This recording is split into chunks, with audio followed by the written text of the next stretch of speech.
How's everybody doing? My name is Anthony Brian Logan, and today we got to talk about the MUNK debate that happened in Toronto, Canada on Friday, May 18th, 2018 about political correctness. To be more specific, the motion that they moved was, be it resolved, what you call political correctness, I call progress.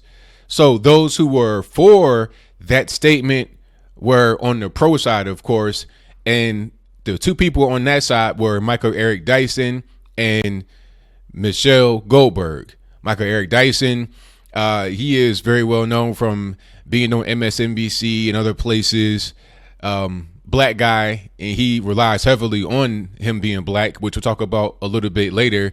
He is a professor somewhere. I'm not really sure where he is, but he does a lot of stuff on NPR.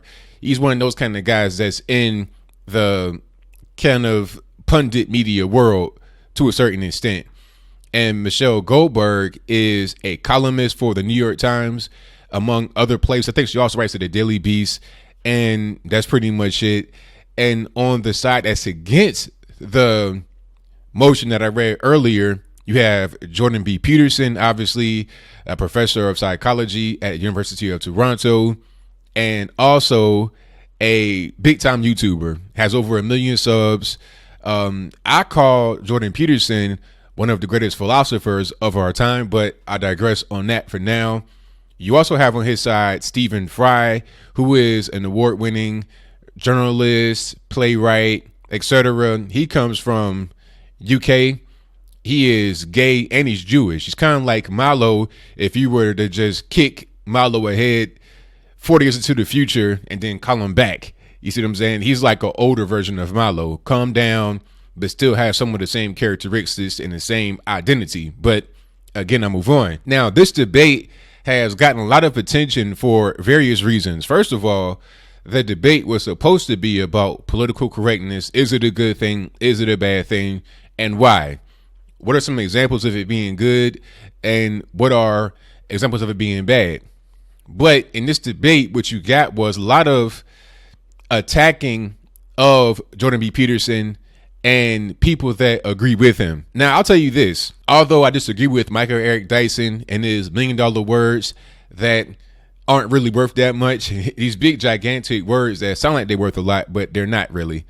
Even though I'm against him vehemently, I still respect what he was able to do here, because at least he brought up some points that warranted a discussion. Michelle Goldberg, however, was just not of any use here. She was totally useless because her arguments were just so rudimentary and elementary. They didn't bring anything to the discussion. All that she had really in her pocket was to try and attack Jordan B. Peterson for interviews he has done by taking things he said out of context. Like, she brought up the whole thing about enforced monogamy because Jordan B. Peterson was talking about enforced monogamy in some interview. He did not mean take the state and make you be monogamous by the gun. He was just talking about a social norm that should be instituted in society to where people value monogamous relationships rather than promiscuity, polygamy, or whatever the case may be. That's what he was talking about. And she also said that he said women shouldn't wear makeup and all this and that. She is just taking things he said out of context. That did not add to the discussion of should we be politically correct or not.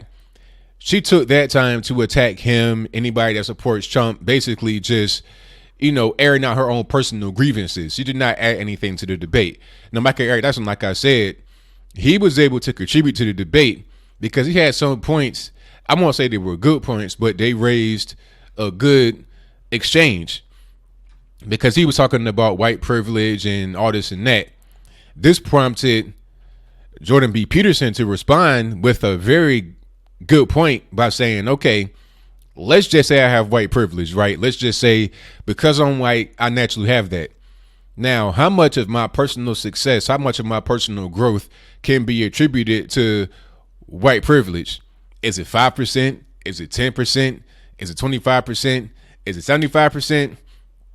Let's figure that out so we can see how much of an advantage I really have. And if you can't quantify, I'm at in here. If you can't quantify it as a percentage, then how do you even know that it exists. You're just going off of how you feel. It's really racism.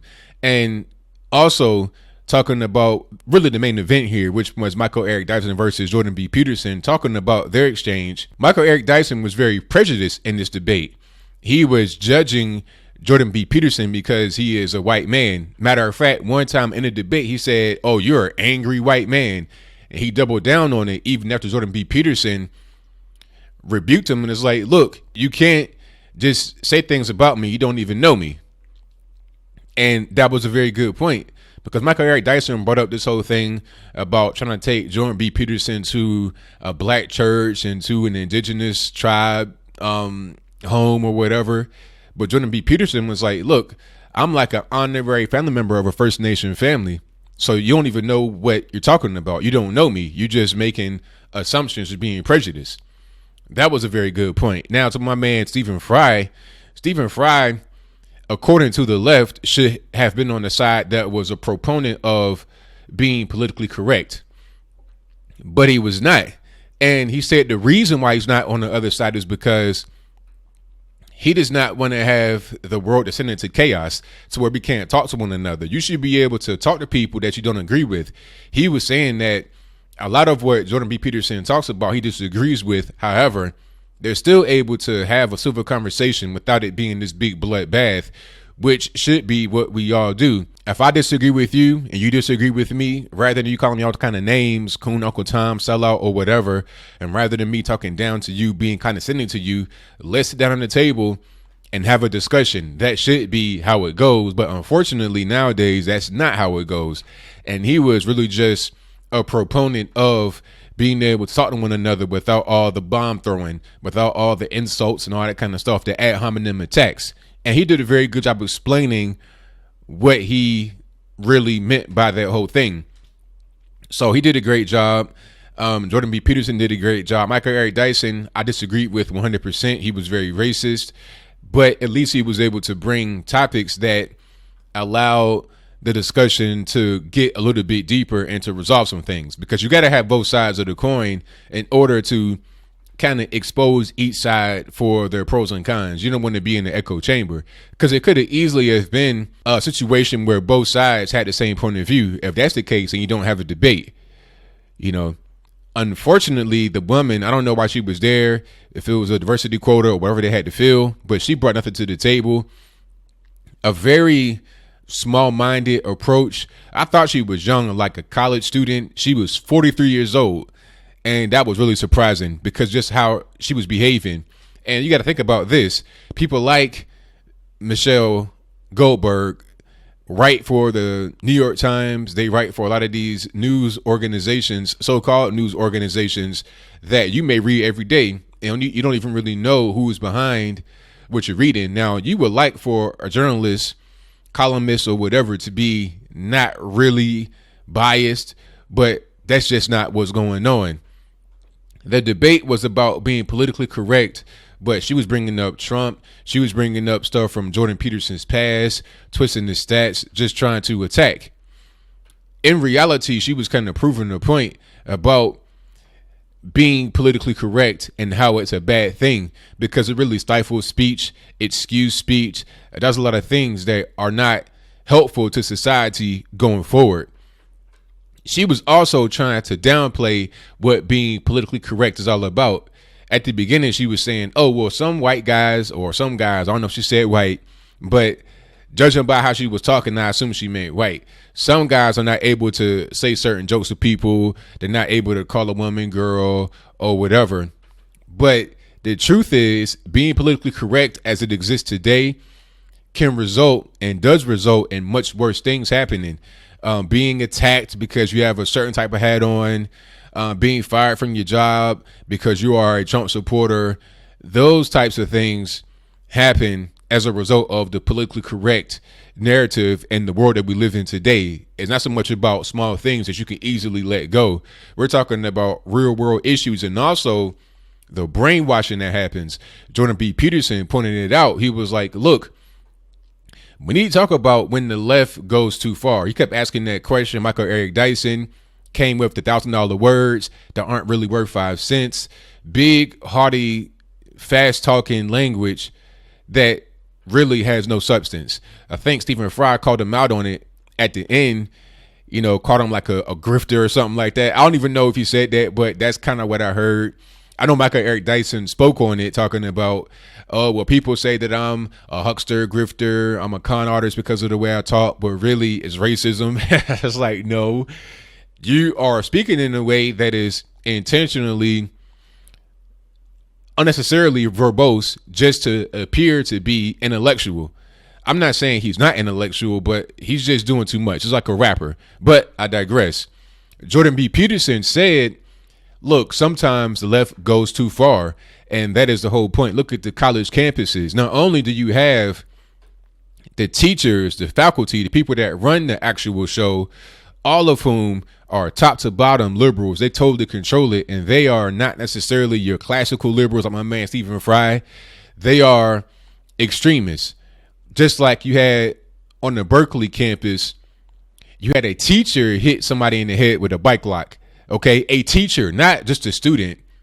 And that's the next thing. You have all kinds of violence that happens on these campuses because the students are radical, and a lot of them get radicalized by their teachers, which is the left going way too far. And I think Jordan B. Peterson was trying to hammer that point down, but unfortunately the panel was not really trying to do that, at least on the opposite side, on the pro side of the motion, about what you call political correctness, I call progress. Those who were for that statement were just trying to obfuscate that and talk about other things that didn't make any sense.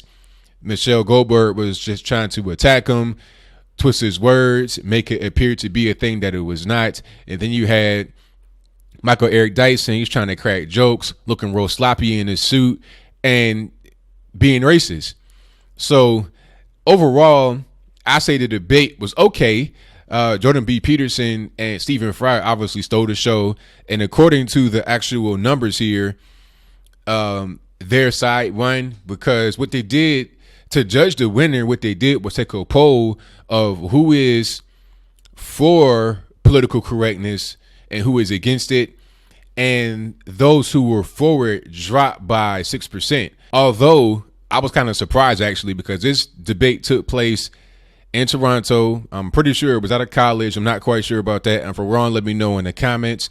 But those who were for the actual motion were the minority.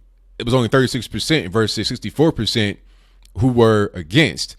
So those who were against the motion, those who were on Jordan B. Peterson and Stephen Fry's side, grew by 6%.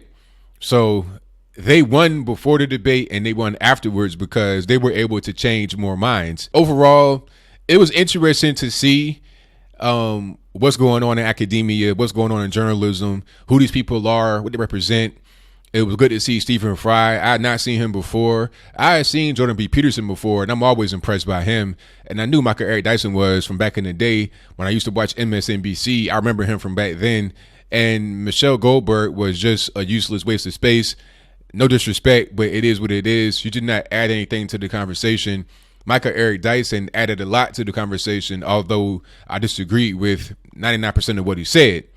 So that's pretty much all I got to say about it. If you want to see the full debate, the link is in the description box below. But what do you think? Do you think that the side who was against the motion of what you call political correctness, I call progress, and again, that was Stephen Fry and Jordan B. Peterson, do you think that they won the debate? If so, why? Do you think those that were for the motion, what you call political correctness, I call progress, and again, that was Michelle Goldberg and Eric Dyson, do you think that they won the actual debate? If so, please tell me why. And that's all I got to say for this video. If you like what you heard, please comment, rate, share, and subscribe. Peace.